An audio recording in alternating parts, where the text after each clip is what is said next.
दोस्तों, यदि आप इस वीडियो को ध्यान से सुन रहे हैं तो आप समझ जाएंगे कि हम भारत की किस ताकत की बात करने वाले हैं। अब तक आपको यह खबर मिल चुकी होगी कि भारत के इतिहास में ऐसा पहली बार हुआ है जब यूके के वॉरशिप भारत में मेंटेनेंस के लिए आए हैं। लेकिन अगर आप सोच करके देखिए तो साल 2023 में अमेरिका जैसे ताकतवर देश की वॉरशिप भारत आती है मेंटेनेंस के लिए, और अब यूके की वॉरशिप भारत मेंटेनेंस के लिए पहुंच चुकी हैं और धीरे धीरे हम उस कैपेबिलिटीज की तरफ बढ़ रहे हैं जिससे हम सबमरीन तक को मेंटेन कर सकें। तो इन सब चीजों से आप खुद समझ जाएंगे कि मेंटेनेंस तो सिर्फ एक बहाना है, असली मकसद तो भारत की फ्लीट को कई गुना ज्यादा बढ़ाना है और साउथ चाइना सी में चाइना को किस तरीके से काउंटर करना है, इसकी बड़ी तैयारी शुरू हो चुकी है।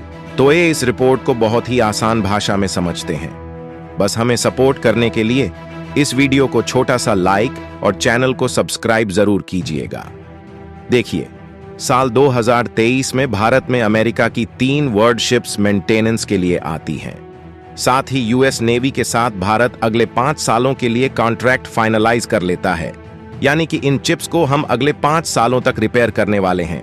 जहां पर अमेरिका का कहना था कि वो जो बजट एलोकेट करते हैं इन वॉरशिप्स की मेंटेनेंस के लिए वो इनफ नहीं हो पा रहा है, इसलिए भारत के पास अलग अलग टेक्निकल कंपनीज हैं, एक्सपीरियंस है इस फील्ड में काम करने का, तो भारत कम कॉस्ट में इनकी मेंटेनेंस कर सकता है और यहाँ पर अमेरिका अपनी नेवल एक्टिविटीज भी कंटिन्यू रख सकता है और इसी बहाने से भारत भेजी जा सकती हैं कि दूसरे देशों को लगे कि यहाँ पर वॉरशिप्स की मेंटेनेंस हो रही है और हम आसानी से पूरे इंडो पैसिफिक पे नजर रख सकते हैं।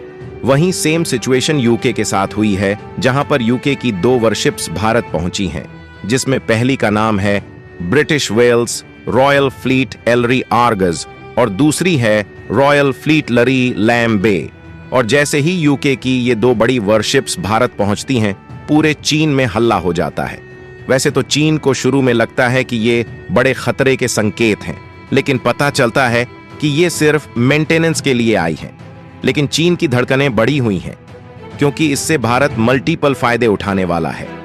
पहला फायदा कि हमारे पास या फिर कहें हमारी फ्लीट में ऐसे ही वॉरशिप्स की ताकत बढ़ने वाली है, क्योंकि यूके हो या फिर यूएस, ये सभी भारत के साथ बड़ी डिफेंस पार्टनरशिप्स कर चुके हैं और लगातार चाइना जिस तरीके से अपनी मिलिट्री पर खर्चा कर रहा है, लगातार नए नए एक्सपेरिमेंट्स कर रहा है, इसके लिए उस पर नजर रखना अब दोनों ही देशों के लिए जरूरी हो चुका है और भारत भी चाहता है कि हम चीन पर नजर रख सकें, इसलिए हम आसानी से ये काम कर सकते हैं। साथ ही यूनाइटेड स्टेट ने कहा है कि वो भारत को वो पूरे सपोर्ट करने वाला है, Ford warship maintenance and logistic support भी देने वाला है, ताकि इस काम को इजीली बहुत अच्छे से किया जा सके और इस पर भारत को करीब 3.9 बिलियन यूएस डॉलर का बजट भी दिया गया है।